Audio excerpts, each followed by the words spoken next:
Hello.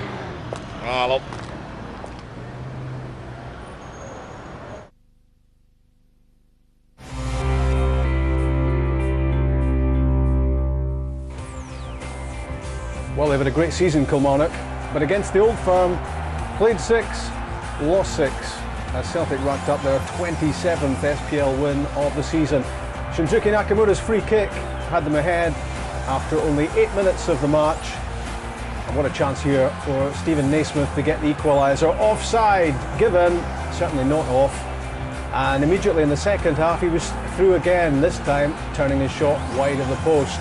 Kilmarnock had a good spell, but they were killed off here by John Hartson's 19th goal of the season.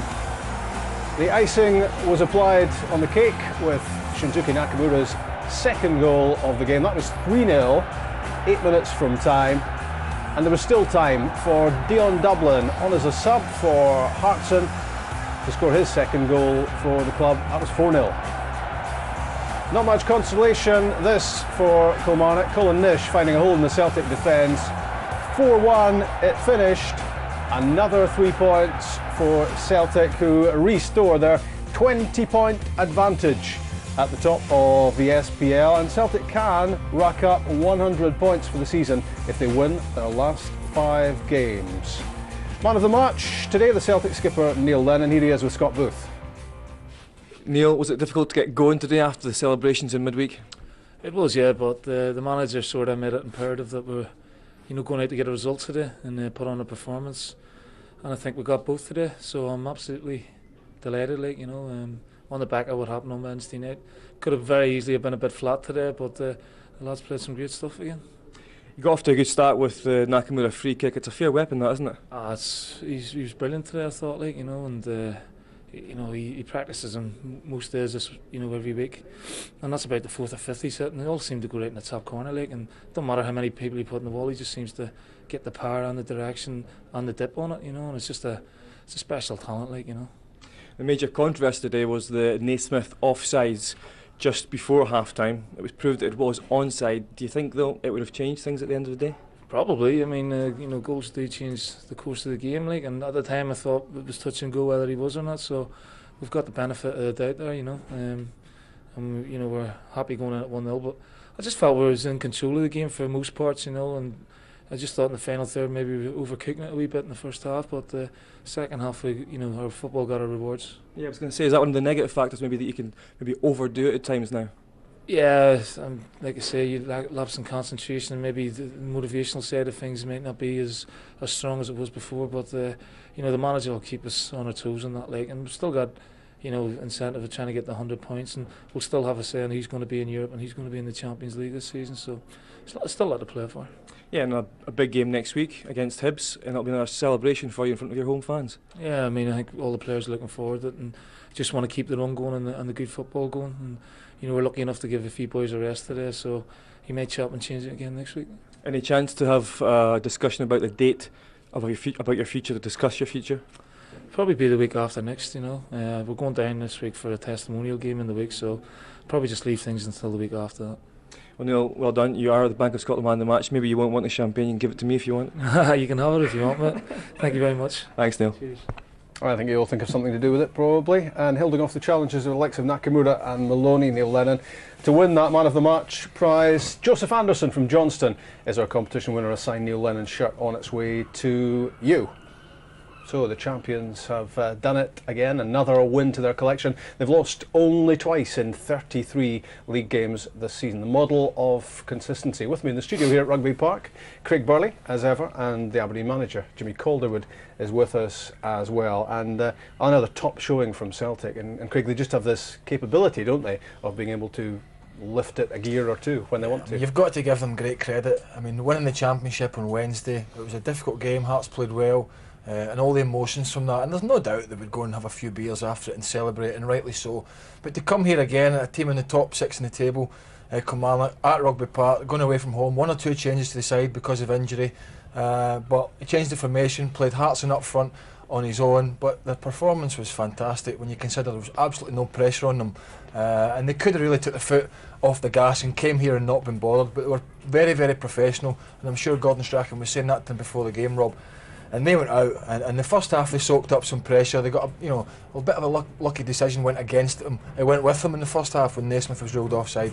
But some of their football in the second half, I mean, Nakamura for me and Maloney were fantastic. The skill, the vision, and they worked very hard. I was watching Nakamura, nothing to play for really, as I said, Championship won, and he was shutting people down, he was closing people down in midfield, and I think that's typified the attitude under the current manager, Gordon Strachan. I think we do hand it to Celtic, Jimmy. Some crazy things have been said in the last week about not enough credit being handed to Celtic. I think everybody takes their hat off. They're machine-like at times, the way they've driven on towards the title. But what about Kilmarnock? Did they believe today? Well, it's always very difficult against the Old Firm. Sometimes you show them too much respect. It didn't look like it. Jim, they've had a great season, and I thought they would have right go at them. I thought in the first half, to be honest, Celtic were playing well within themselves, so they've got the goal and they were just soaking up pressure. Probably Kilmarnock had a lot more possession without creating anything. And then a crucial moment in the game, a minute before half time, and quick thinking for Gary Wales, and young Naismith scored, and the linesman gave offside, and it was well onside, as we'll probably see, and that could have been crucial. But second half, as Craig says, some of the football, was it second and third goals, Sean Maloney and Nakamura and Big Dio in Dublin, it was brilliant. It really was. Well, Jimmy mentioned that big moment in the match shortly before half-time when the goal that should have been wasn't given. I think this man might just have something to say about it. Jim Jeffries, the Kilmarnock manager, with Scott. Jim, could have it and should have it all been so different today? Well, it could have been because, I think if you look at the game, Celtic scored with virtually every chance they got, and Kilmarnock had a real few chances. Game should have been, well, we know we've scored a goal, perfectly good goal that was chalked off right at an important time would have been. And then when Naismith was right through at 1-0, should have been again 1-1. It should have been the goal to put us 2-1 up.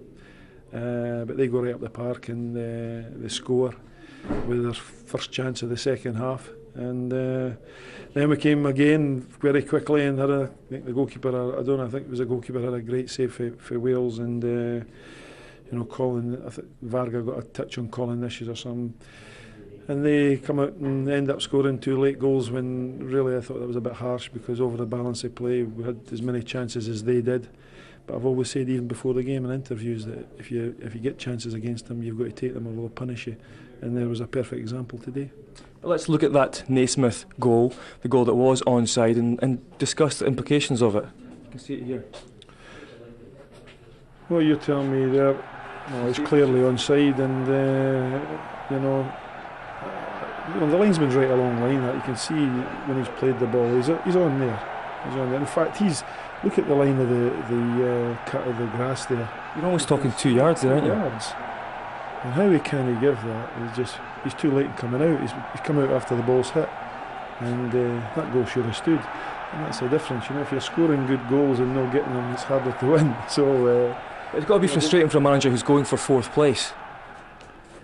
Yeah, well, the only person that can answer that is a linesman. When they look at the incompetence of the linesman on that decision, then you wonder why they're doing games. There should be some sort of form of, they get away with it. There should be some sort of form of punishment that they shouldn't get to do a linesman at this level, because that's just a decision that could easily have altered the course of the game, because we go in 1-1, we're buzzing, we can't wait to get out there, and who knows. But I imagine it must be particularly frustrating for managers, because it seems that they're put eagerly to the stand by officials nowadays, and then when you see that, you realise it doesn't work both ways. Yeah, well, the 4th official was good. I think he understood our frustrations, and you said yourself, you showed us or let us know on the monitor there just after it happened that it was a perfectly good goal. So I think he understood that. But you're right. When we lose the puggy a wee bit, we're sent to the stand. Yet there's nothing happens to the official for winning it. And I think maybe it's something we have to